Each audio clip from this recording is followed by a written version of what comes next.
Dan H. in North Carolina asks, why don't more of your songs sound like Incubus? Yeah. I don't know why. I don't know enough about their their chord structure or whatever it is musicians do. I'm just here. I just show up and talk. So why don't more of our songs sound like Incubus? I mean, they're great. They got me through a lot of hard times. As I always say, that Stellar was basically like the space oddity of my childhood. I've always said that. Yeah. Way before this week. I've said it for my whole life. You say it when it's not appropriate. Yeah. I said it at my brother's wedding. And, it was very out of place. But, I think everyone understood what I was trying to say. I've never seen a crowd cry that much. They were just happy I didn't say succubus. So, right. I think it worked out well. What do you think, Pat? Why don't we set our songs sound more like Incubus? Should we be saying Incubus more? Maybe the Amazon algorithms will try and sell us more Incubus records if we just talk about them more? Yeah. What do you think? I think the easiest thing to do would be to make fun of Incubus in this scenario, right? Like, oh, these sellouts, oh, these guys, they've been popular for a long time, right? And when I was growing up, they were new, they were different, and I liked them. They were part of that, like, kind of like, alternative. They weren't new metal, but they were kind of in that vein, right? They kind of came in. Like Who's Stank, yeah, we get it. Stank is a poor man's Incubus, but I would say that. Like Chevelle is a poor man's watered down version of Tool. They're just like worse versions of a good band. But I think Incubus is one of those bands that they can, if you're paying attention, their hits, I think, they play them so much you're kind of bored with them. But that guitarist, he knows what he's doing. He's a good guitarist. Yeah. He's a good guitarist. It's like Trapped is a poor man's Nickelback. I get it. Do you have any more comparisons? Take on, I'll take you on. Man, I haven't thought of Trapped in so long.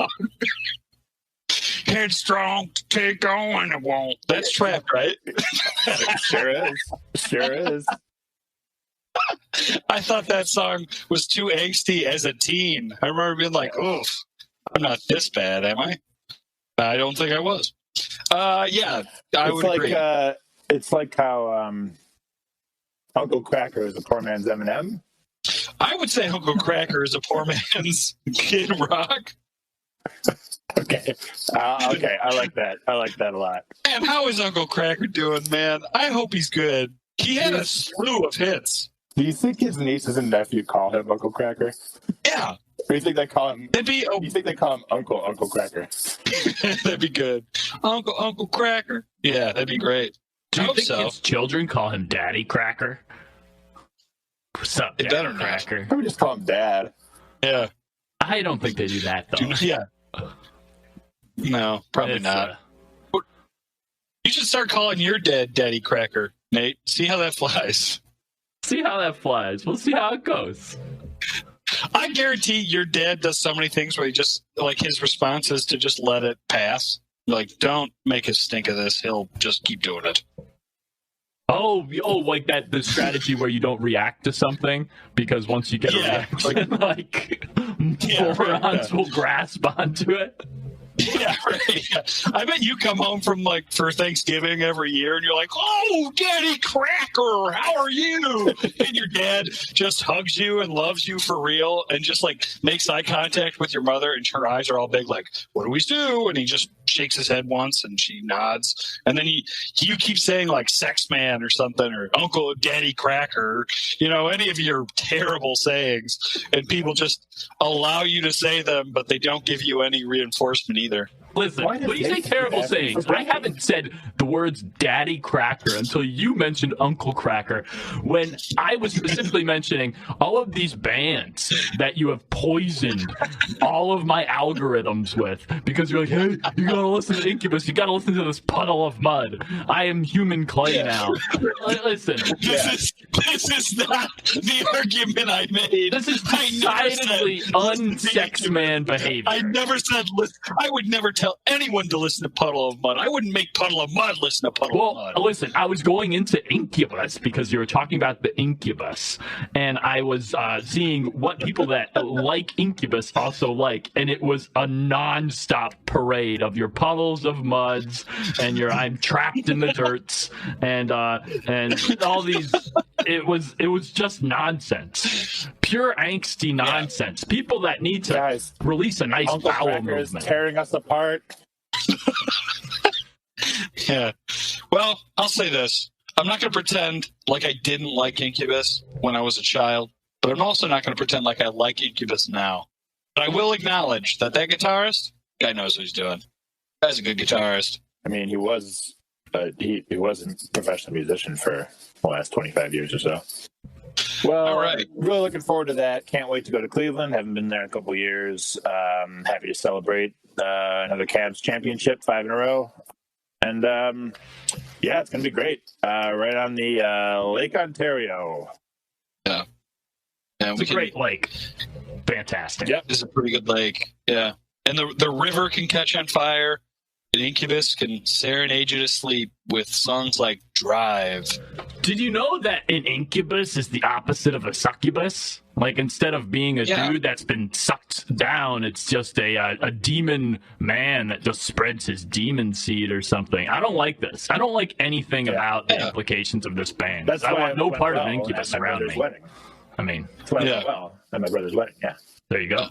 Great. Killed. That show killed. So Yeah. did he. People loved it. Yeah. Loved it. Yeah.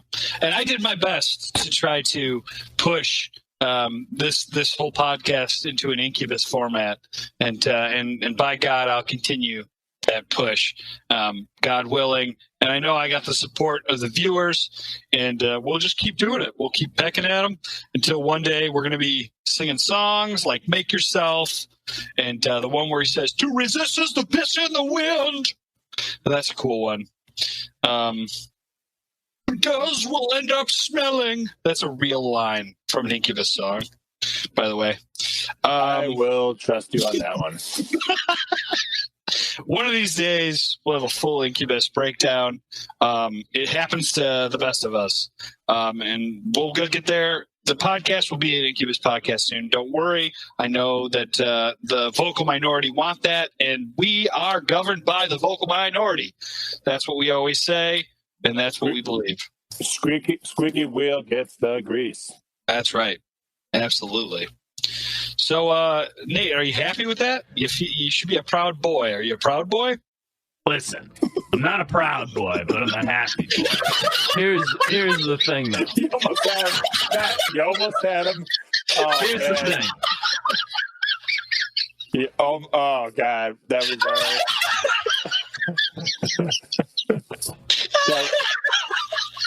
that was our goal for the week. We don't even care if you said the song. We're just trying to get you to say you're a proud boy. Oh, man. Almost had it. We almost had him. Sorry. All right. Sorry. Go on, Nate. To say more. Sorry. All right. Now I'm less happy now that you've just put me on an FBI watch list.